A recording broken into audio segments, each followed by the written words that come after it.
Big international story, and the deadly conflict between Israel and Iran has entered its fifth day today, with both sides widening their attacks. Iran's air defenses were activated over Tehran, while the Israel Defense Forces warned residents to take shelter a few times as another wave of missile attacks were detected from Iran.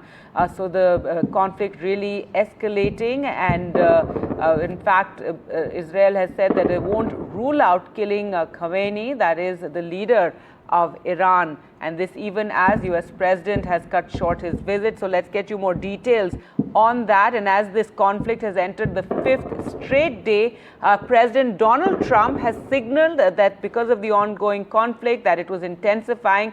He announced that he would be cutting short his G7 visit to Canada to monitor developments. This after issuing an ominous warning to Iranians to immediately evacuate their capital city, evacuate Tehran, is what the US President posted on social media. He has now cut short his G7 visit. He will be returning to Washington later today. The summit had already, in fact, generated a degree of division in the few hours that Donald Trump was there, and he had signaled that he was his intention to not sign a joint statement that was drafted by G7 leaders calling for a de-escalation between Israel and Iran.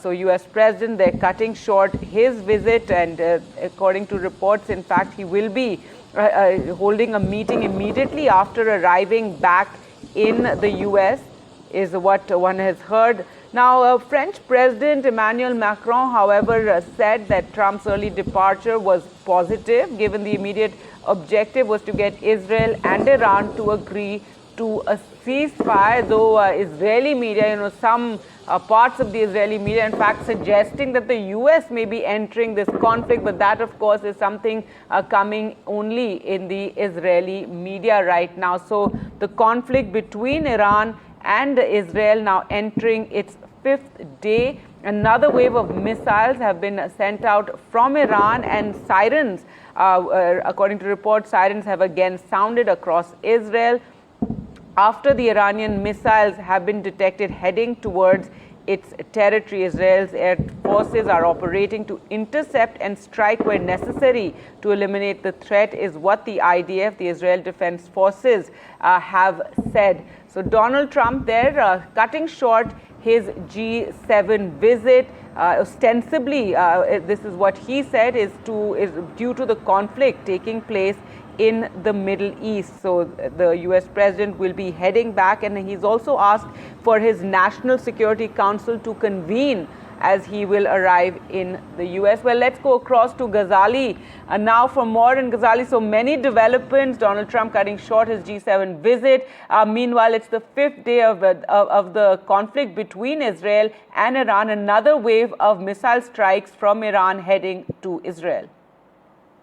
Yeah, certainly the attack continues from both sides, but it shows the vulnerability of Iran's aerial defense system, how easily Israel's fighter jets, its projectiles are easily targeting all the key infrastructures in Tehran and other areas of Iran. And meanwhile, US President Donald Trump, who was there in Canada to recently meet, is reportedly cutting short his visit and will be going back to the United States. And he has also hinted perhaps that this is what the maximum pressure campaign was all about, to target all the key infrastructure of Iran, to pressurize them to get back to the negotiating table, and how Israel and US both want Iran to abandon its nuclear enrichment program.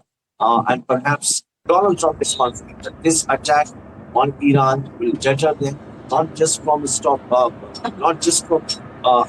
them to proceed with their nuclear program, but will also force them to sit for the negotiation with the United States. So we'll have to see whether Iran also accepts it or not, because all this while Iran's foreign minister has maintained that the aggression will be responded to, Israelis' aggression will be responded to, but they also don't want to drag this war and are ready for negotiations. So we'll have to see that how soon there is going to be a truce in this ongoing war, but also whether they will get back to the negotiation table with the United States on the nuclear program. That's right. So now really looking at what Donald Trump and that meeting that he's convened on arriving back in the US, what takes place there.